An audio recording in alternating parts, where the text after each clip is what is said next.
Words cannot describe how boring the bridge is without our stimulating conversations.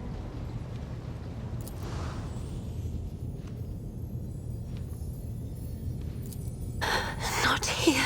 I'm begging you. Aren't noblemen supposed to discuss such things away from the servants? Then lead the way, and I will answer all of your questions.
Lord Captain, your presence is welcome. And I wish to apologize for my prior coldness. After our first meeting, I was concerned that you would turn out to be another faithless offshoot of the von Valancius dynasty, like the traitor Conrad. But now I see before me a worthy leader and servant of the Imperium. I am glad to accompany you in your endeavors. Gladly. There are none more faithful to the God Emperor than my sisters. We fight against his enemies by the will of the Holy Ecclesiarchy.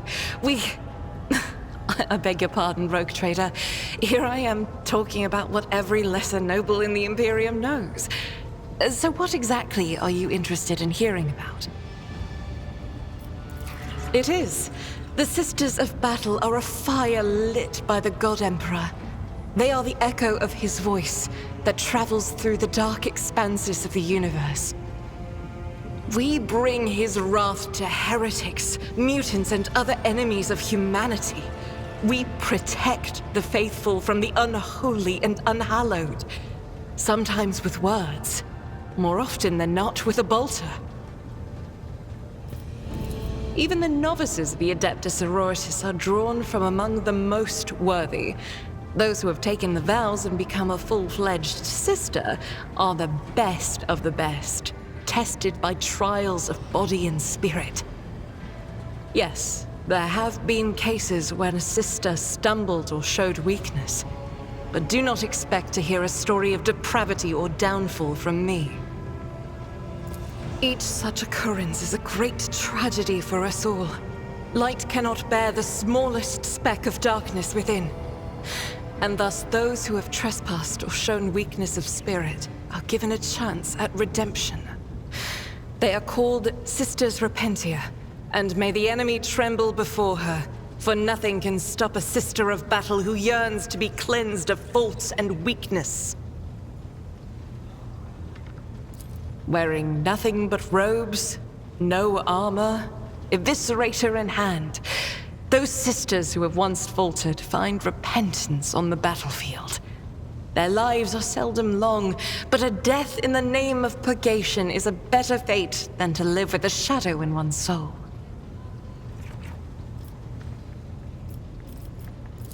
Once I had completed my novitiate, I was sent to the Calixian branch of the Order of Our Martyred Lady, assigned to the Orders Pronatus.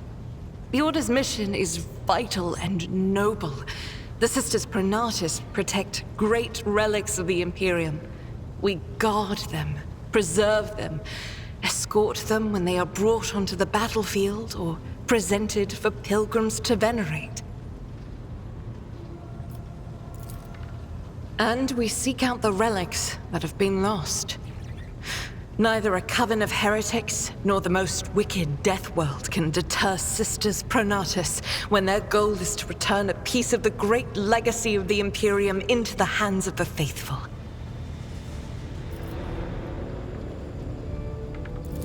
Don't let the name deceive you. The Order's militant trains sisters to march onto the battlefield as an army. That does not make sisters who belong to the non-militant orders timid and helpless. Both the solace-bringing Sisters Hospitaller and the enlightened Sisters Dialogus know how to greet enemies of humanity. Their dialogue with heretics is usually quite short, with the last word being a bolter discharge. And my order has all the more reason to be known for the martial prowess of its sisters. We are the keepers of the Imperium's relics. What would become of our blessed hero's legacy if the Sisters Pronatus could not protect it? None that I'm aware of, but the Sisterhood's orders are many, and can operate independently of one another, sending their sisters wherever their presence is needed as deemed by the Ecclesiarchy. Perhaps somewhere in the Lord Inquisitor's retinue, may his path be blessed, my sisters perform their duty as we speak. I wish it were so. Even a single evening spent in joint prayer and training would bring me joy. Should any more arise, keeping them to yourself would be imprudent. It is a virtue to take an interest in holiness. If such is the rogue trader's wish, although there isn't much I can tell, I am the Emperor's daughter and his servant. What else is there to know? Now that I can tell you. I come from everywhere and nowhere. I am the child of officers of the Imperial Guard. I was born in the hold of a warship, grew up following my parents' deployments from one planet to another, and lost my family in the flames of a righteous war.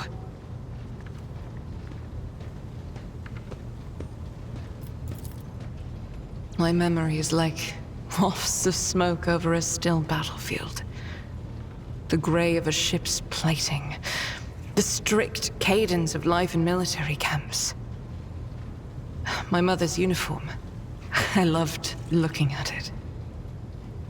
Then, that battle, the rumbling, the shouting, and the soot, the screams of soldiers burning alive, and the gold of the regiment's Aquila, untouched by soot or blood. The last unsullied piece of a world that was going mad. That was my last memory of my mother, and of my former life, before the Schola Progenium and the novitiate, before my trials, before the vows. My own relic.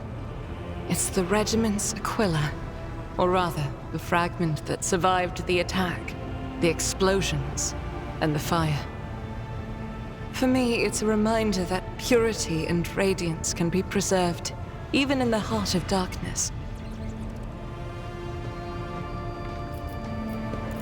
Become.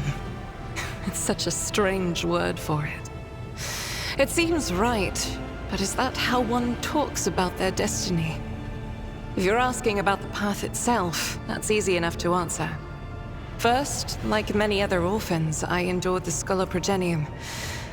Those years were rough, but I remember the hardship fondly. Few things can compare with the feeling of satisfaction from a past trial, even if it leaves your body aching from exhaustion or your soul wincing in pain. I was one of the best among my peers, and I was selected for the novitiate in the ranks of the Adeptus Sororitas. When the hour came, I passed the trials and took my vows. The most joyous day of my life. The Emperor's light has always been with me, but to accept it with all your heart, to utter the oaths, that is a rapture like no other. Have I ever... But that would be shameful weakness, almost heresy. Of course not. I was born for this. I live by the Emperor's will, and in his light, I myself am the light. I must be the light. For myself, and for those who ask for my protection. I was chosen to serve. But beyond that, I won't deny it. Few things elate me as much as the thought that the heretic felled by my shot will never again orphan a child. It is my pleasure to be candid. Of course, my mission is all I can think about. To find the way to the planet called Salus Prime. Saint Argenta is my patroness, and that is where her fallen ship is. And it must also be the resting place of her great relic, the One Star. Gladly. Listen. Long ago, there was a blessed world. Thousands of stars covered the sky there, so bright that its denizens hardly knew the darkness of night. Thousands of rivers nurtured the soil.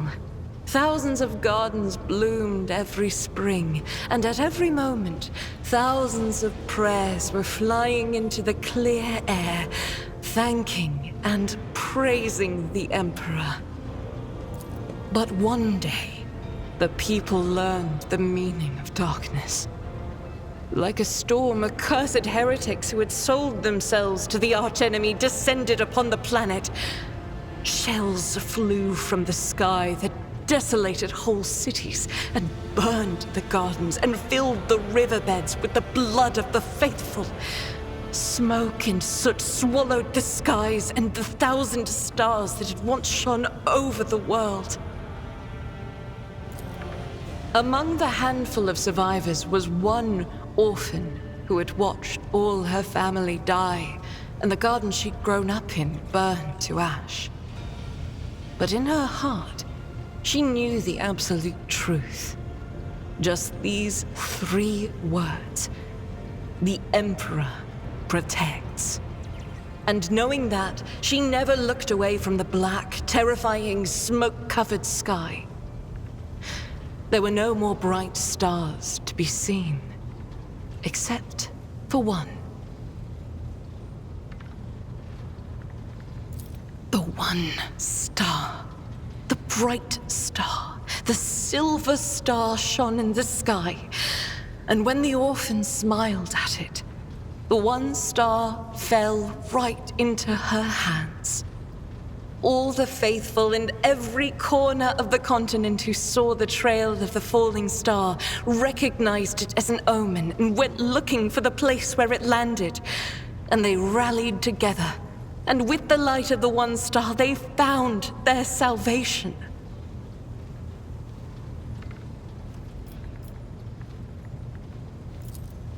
If I only knew. Neither the hagiography nor the legends give a straight answer. Classical iconographers believed that the star turned into a banner woven from silver thread, which, when brought onto the battlefield, would shed light that blinded only heretics, but did no harm to the faithful. Most of them portrayed Saint Argenta as a girl carrying this banner. Others think that upon falling from the sky, the one star became a holy chainsword, which Argenta later used to strike down monsters and enemies of the Imperium. In some of the earlier engravings, Argenta is depicted wearing power armor with a silver star on her chest. One theological theory suggests that this armor was, in fact, the relic. Some even think that the one star is actually the ship on which Argenta traveled. I feel that my undertaking will be fulfilled when I find the answer that has eluded the Ecclesiarchy for millennia. I pray we find the way to Salus Prime soon. The ruinous powers must be aligned against us. They stand in the way of faith. Yes, that was the beginning of her hagiography. It is known that she lived on a world where heretics staged a terrible insurrection. They wiped out all life on the planet, except those whom Saint Argenta managed to save with the one star, and with the strength of her faith. After that, she traveled between worlds gripped by turmoil on her ship, marked with a silver star, and brought hope to the faithful. Numerous accounts confirm this. Her coming helped people turn the tide of the war and wipe away corruption before the Imperium's main forces even arrived. Millions of people owed their lives to her, but the heretics, having realized their imminent defeat, sent the remnants of their forces after the ship with the silver star. It fell from the skies onto an obscure world. There are no definitive records of how old Argenta was at the time. In some chronicles, she's even called the Child Saint, but their credibility is questionable. Either way, she didn't live long, but she left a bright trail in her wake, like a falling star. One day we will reach Salus Prime and stand before the gates of Saint Argenta's ship. I know it. I believe.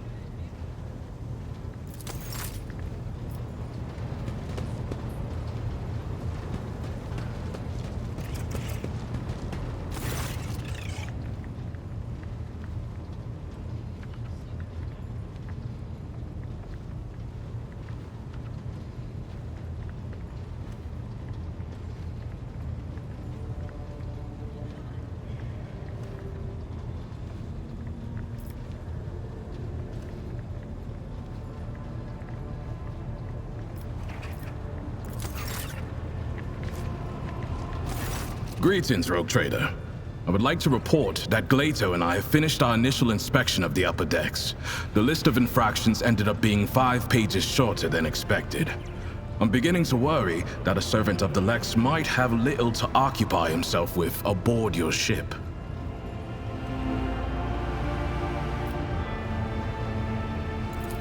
I doubt such a word could ever be accurately used to describe an arbitrator, but there is some truth to your observation. Since we're not in combat, I permit myself to stand at ease, which is to say, I'm standing by on full alert.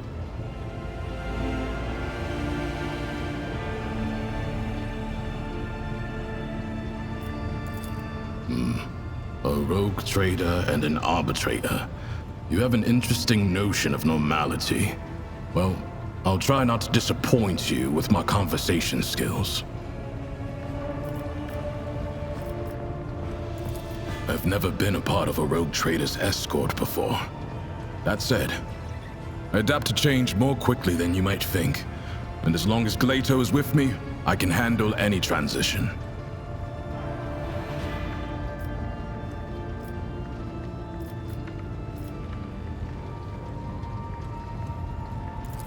You hear that, Glato? The rogue trader herself is asking about you. His serial number is GL80. Glato is easier to say in Gothic. Many give their cybermastiffs striking names like Slayer or Thunder. I'm fine with Glato. He mostly provides combat support. He is trained in both lethal and non-lethal ways of disabling a target, with the ability to analyze a situation and then decide on a course of action. Glato is a good tracker too, and he can spot basic evidence. He also knows over 100 commands. In general, he is more resourceful and diligent than most people I've met.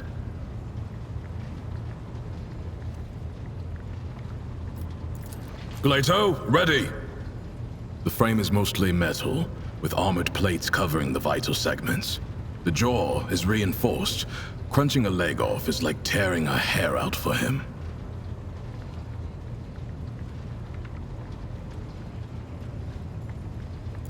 I don't even know a tenth of all the things Glato is fitted with, but it's an impressive list to be sure.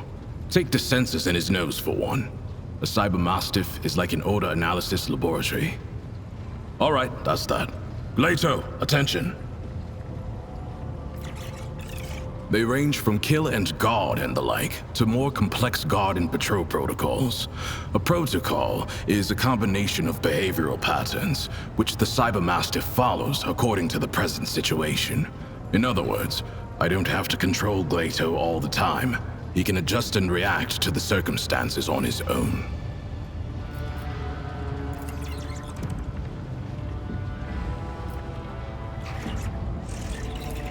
That is a useless command, Rogue Trader.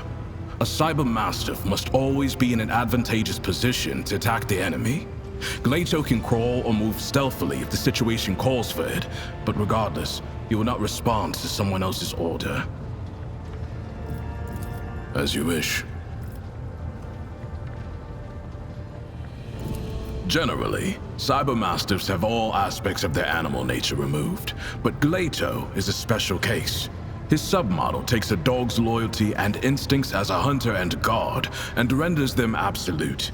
He is neither a dog nor a servitor. He is something much more. A cybermastiff, a living weapon in service of the law.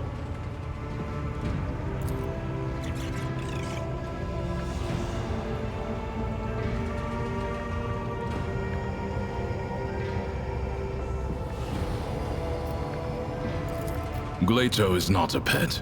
He is an instrument of justice, as am I.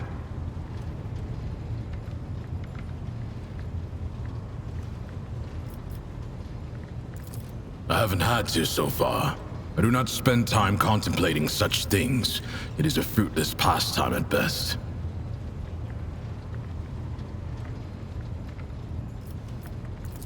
Him or any other weapon that lies in the hands of the law. Only my service to the Lex Imperialis determines the level on which I stand.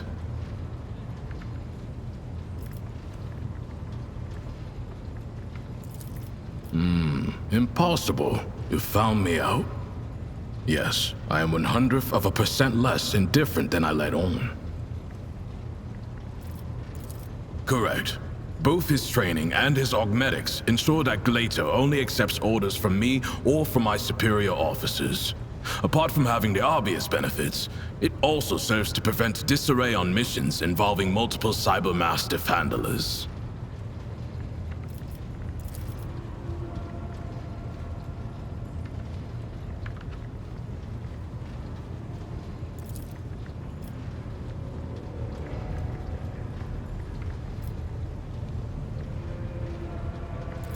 I must remind you that Glato is a living weapon. If you like the number of fingers you have, do not touch the dog.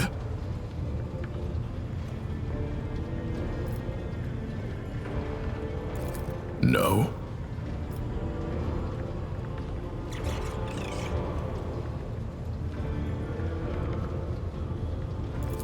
If I had a throne for every time I turned down a plea, I would have enough to buy your flagship.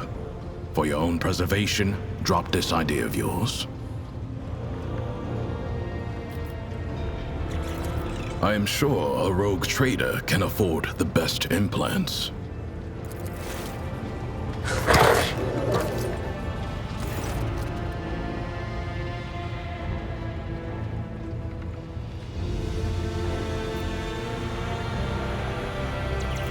Glato, couldn't you honor the rogue trader with a lighter bite? Well, you shouldn't blame him. That was a standard warning ode, and pretty clean too. You will only need a dozen stitches.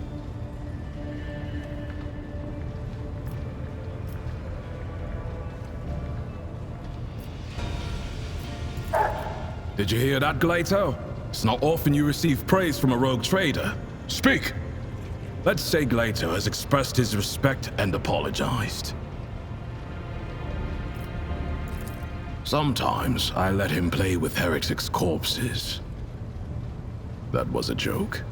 If you're asking about entertainment, that concept does not really apply to an Arbite's dog. But I like to imagine that Glato is enthusiastic about training with me, that he enjoys running long distances at my side, and during target practice, he always seems eager to hear me give the attack order.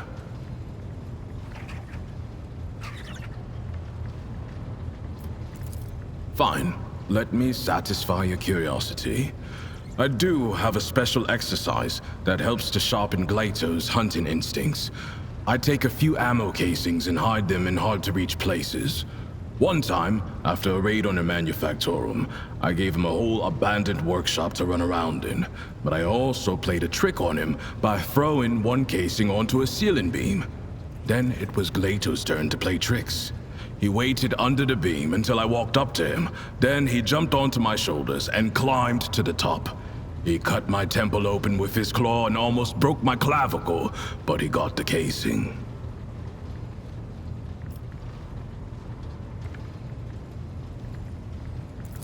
The equipment needs to be sturdy. Glato is unstoppable when he's not holding back. Thank you.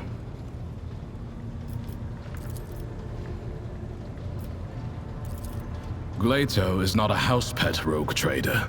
Trying to feed him will get you nowhere.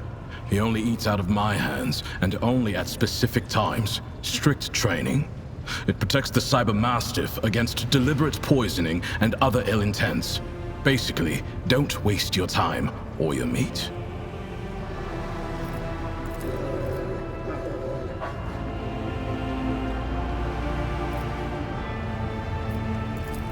We are servants of the God Emperor's law, made manifest in the Lex Imperialis.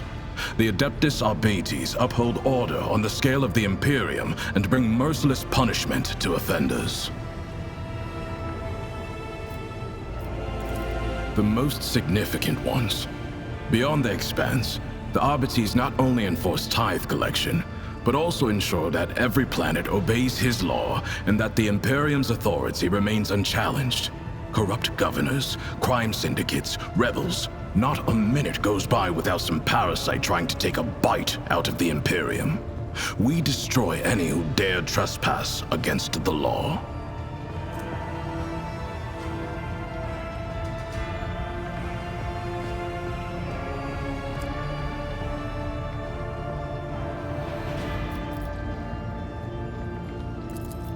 unless said man's innocence has been previously established, such as during an investigation. In any other scenario, murder is just a common disturbance. My intervention is only required in the case of an attack on an administratum functionary or some other important figure.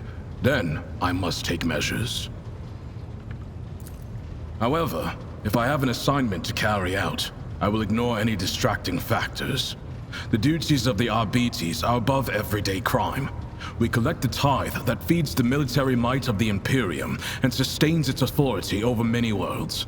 To be bogged down in trivialities is to commit a criminal waste of time and resources that have been granted to us to serve the absolute of the law. Those are indeed the greatest threat to the Imperium, and I never leave a heretic I meet without a bullet lodged inside him. But such matters are primarily handled by other forces, which are influential enough so as not to be mentioned out loud without a reason. I am at your disposal.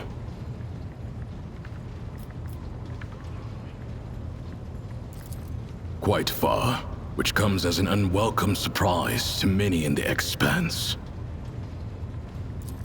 The Arbites passed the sentence and carried it out summarily. Only the highest echelons of Terra and servants of the Inquisition and rogue traders here in the Expanse can expect the privilege of a trial. Planetary governors, nobility, clergy, to an arbitrator, they are all equal before the law.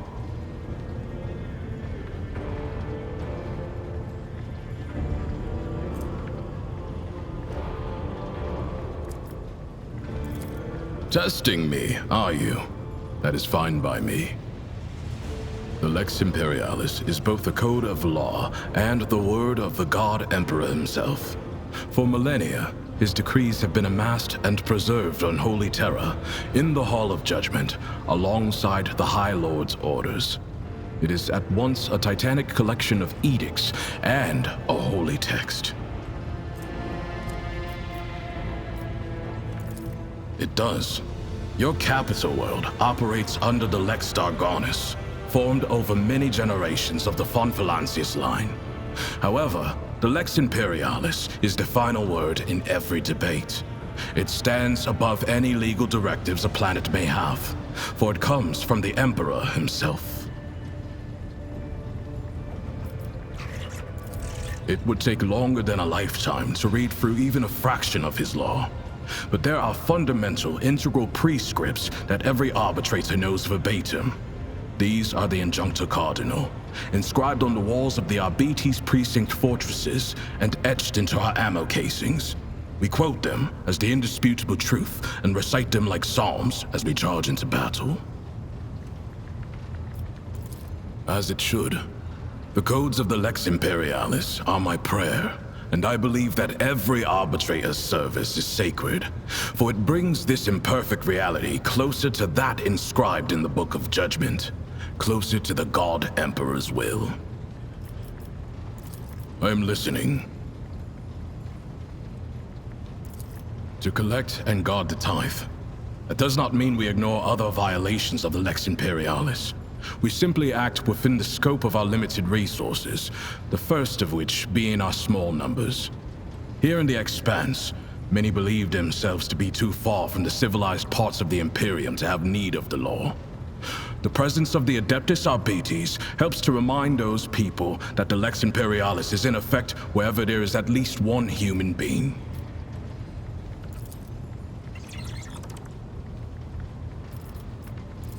You prefer to have a better understanding of the people you travel with. That makes sense. Ask. Port Wander in Calixis. The gateway to the Expanse, a monumental station, always covered in ships and bursting at the seams from all the dealers, pilgrims, mercenaries, and criminals. Compared to Port Wander, Footfall is just a lifeless rock in the void. On Dargonus, Lady Theodora gave the top level of one of the spires over to the Arbites. A noble house used to occupy it, before it decided to stick its hand into the dynasty's coffers. By offering us such prominent lodgings, your predecessor both reinforced her ties to the Arbates and made an unambiguous gesture toward the nobility. She was a shrewd woman and unforgiving. I must admit, I was pleasantly surprised. I'd expected something far less civilized, given that the Coronis Expanse is on the outskirts of the Imperium. Instead, Dargonis may even compare to some Calixian worlds in status and stability. You should ask the Marshal. I got my assignment, and that is all I know. I assume it's due to my experience. Collecting tithes from worlds bordering on savagery, and where people haven't seen a living arbitrator in 3 generations, is a task best left to a veteran.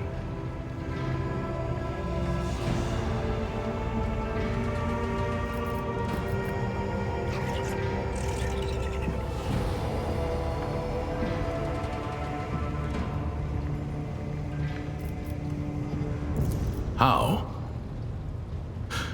The short answer is the Schola Progenium. But I doubt you'd be satisfied with that. My father was an arbitrator, a good one, or else they wouldn't have found him in an alley filled with bullet holes. Someone who served with my father told me he was shot with 10 different weapons, and that he took at least 4 of the bastards down with him. I was sent to the Schola Progenium right after that, and the mentors there forged me into an arbitrator. I was an eager student, thanks to the example of unyielding duty and dignity my father set for me. The only thing I didn't need to borrow from him was hate. He didn't instill that. He was always with me. I never doubted that criminal vermin deserve only execution, but it was my father's death that truly crystallized my hatred, made it complete.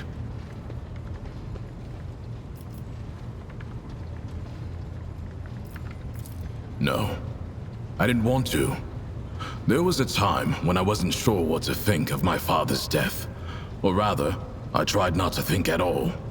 I didn't look into the case, or for any other reason, to go back to Port Wanda.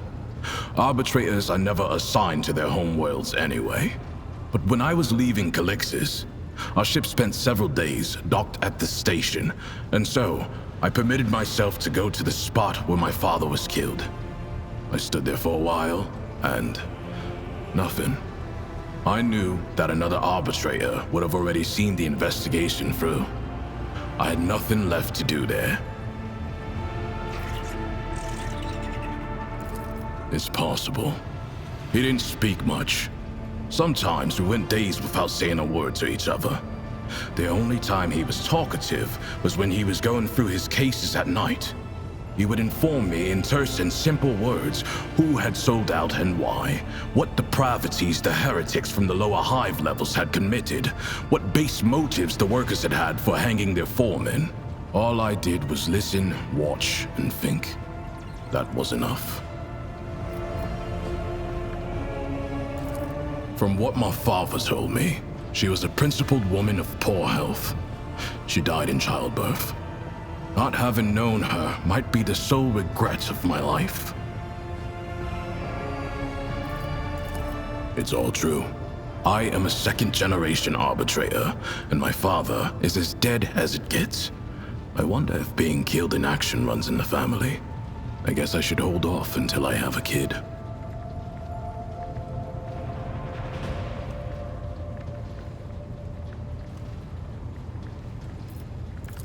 This isn't banishment. Otherwise, the same would apply to the Marshal and all other arbitrators in the Coronis Expanse. We are here because the Imperium needs its tithe, and that's all there is to it.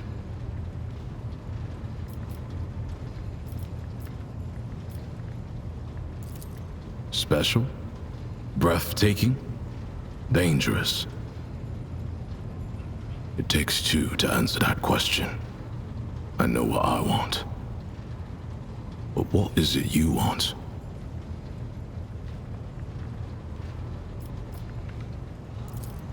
And what happens if I say yes?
apologies.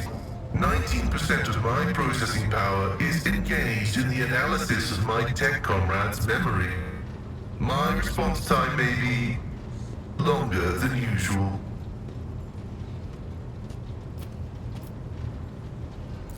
I was not knowledgeable as to how popular Blessed Amanat's teaching was in explorator circles. The Cognizance fleet is massive. His ideas might have found a larger following on its periphery than in the Mother Squadron. The data is scarce. His identification code is the same as mine, and his memory contains data confirming that the assassination did take place. Unfortunately, some of his memory was damaged by pulses broadcast by his battle harness. I can assert with some confidence that he was who he claimed to be, and that he served the Deus Mechanicus earnestly and eagerly. Notwithstanding his permanent state of agony, he was not cognitively dysfunctional. His desire to immediately destroy the object he had deemed profane was partly dictated by his engrammatic augmetics, which were receiving imperatives from his battle harness. In light of the oddness of our matching identification codes, I find merit in his hypothesis as to the existence of a clandestine malevolent agent or conspiracy operating inside our fraternity. No data available. I will hypothesize that the assassination was instigated by an enemy of the Blessed Amanat's doctrine. I accept the possibility that the assassins were targeting me, only to be led astray by Tarsus and my own identical identifiers. I am concerned about the fate of Archmagos Amanat. According to Opticon 22, he went missing in the wake of the incident on an Arch Mechanicus, the Hermetico. Information about that ship and its perishing has been purged from the archives. I accept the possibility that the incident on the ship, the concealed data, and the assassination have all been part of a single conspiracy. Of course, faith is dangerous. Faith is the prerogative of the spirit, and a spiritless mind is an enemy of all existence. Without faith, there is no meaning in anything. No point to any aspirations or limitations. But faith can take different forms. The form of prohibitions established by unknown elders. The form of an audacious violation of those prohibitions. The form of following dogma or of schism. The form of following the cycle or of discontinuing the cycle. In a system with two courses of action, schism is inevitable, and only one of these paths will be true, as truth is discreetly separate from untruth.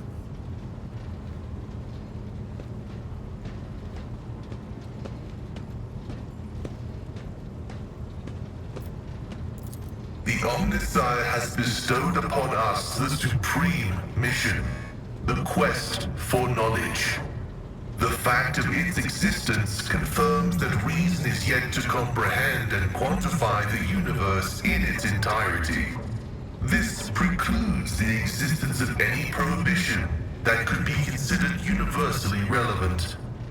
All limitations need their exceptions, yet exceptions belie the inviolability of prohibitions.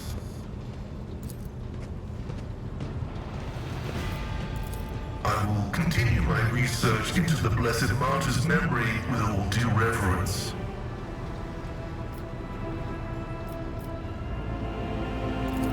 This statement is true. Algorithmic violations have been recorded, as a result of which I twice performed an offering to the cogitators of corrective data vows and ruled out the possibility of sabotage. I hypothesize that the violation is a consequence of the discontent of the ship's machine spirits. I recommend a procedure of placation of the honored spirits for the glory of the Omnissiah and the steel angels sent by him. I have destroyed it.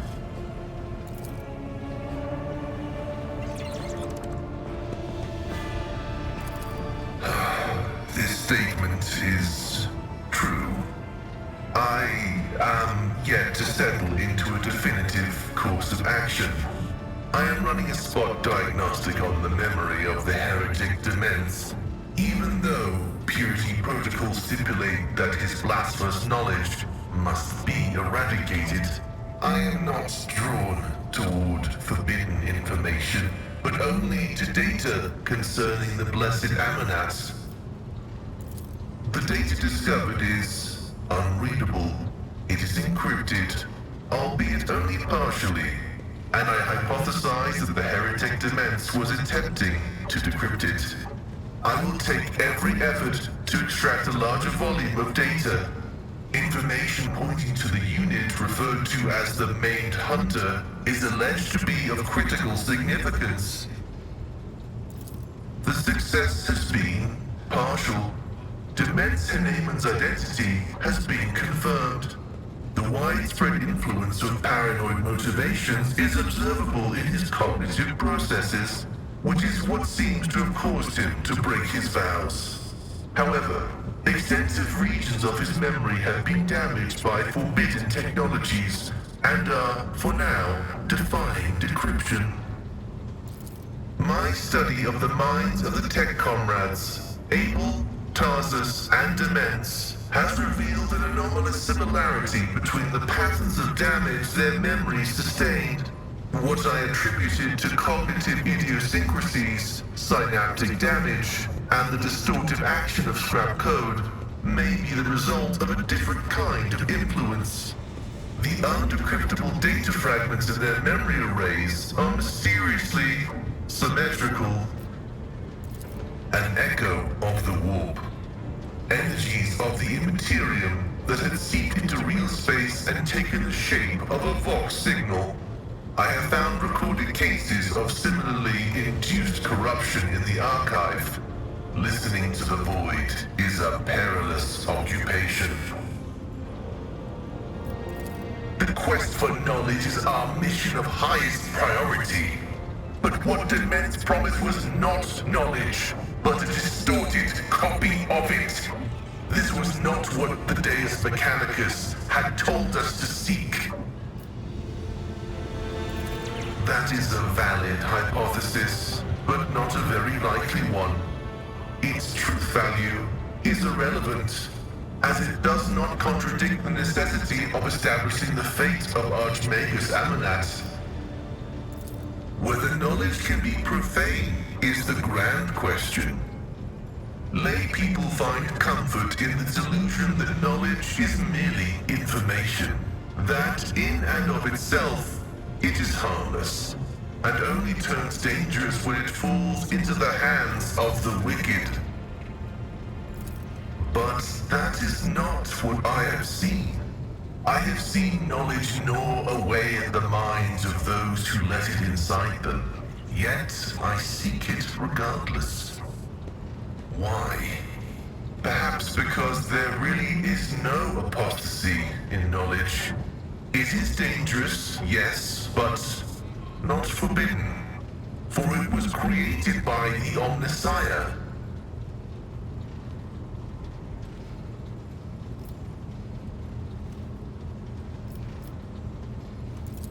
This is true. We explorators are the sappers who walk the uncharted terrain of knowledge, transforming it into habitable space until we reach a point beyond which we must not proceed. Our remains will be assigned to those that follow in our footsteps. Go no further. Their duty now is to develop in the space we have claimed while looking for ways to make further breakthroughs. Failure must never stop us, for failure is an acceptable outcome.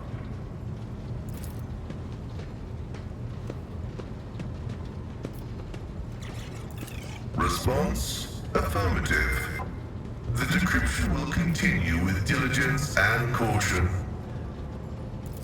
May your labors be effective and fruitful.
away!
Let them taste our fury!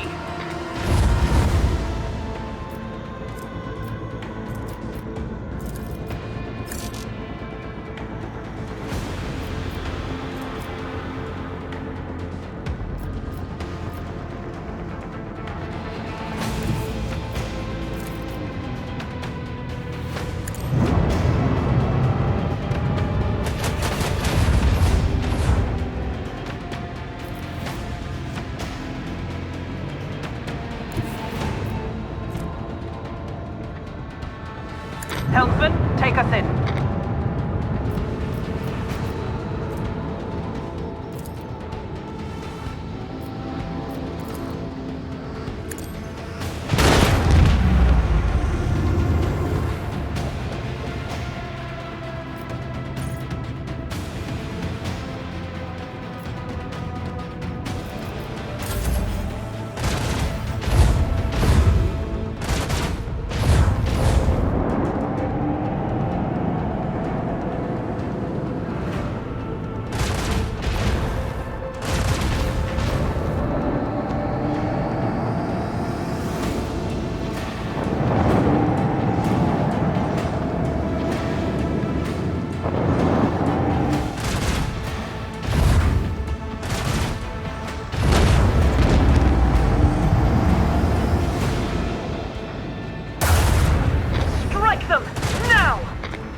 Lord Captain.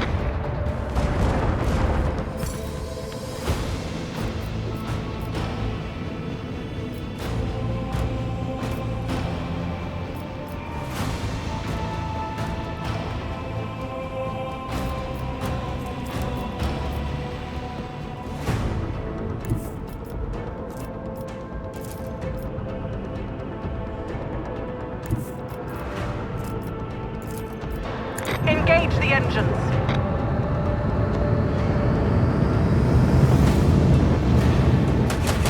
Target destruction confirmed. Praise the Omnissiah.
Let the boys sort them out.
the fire.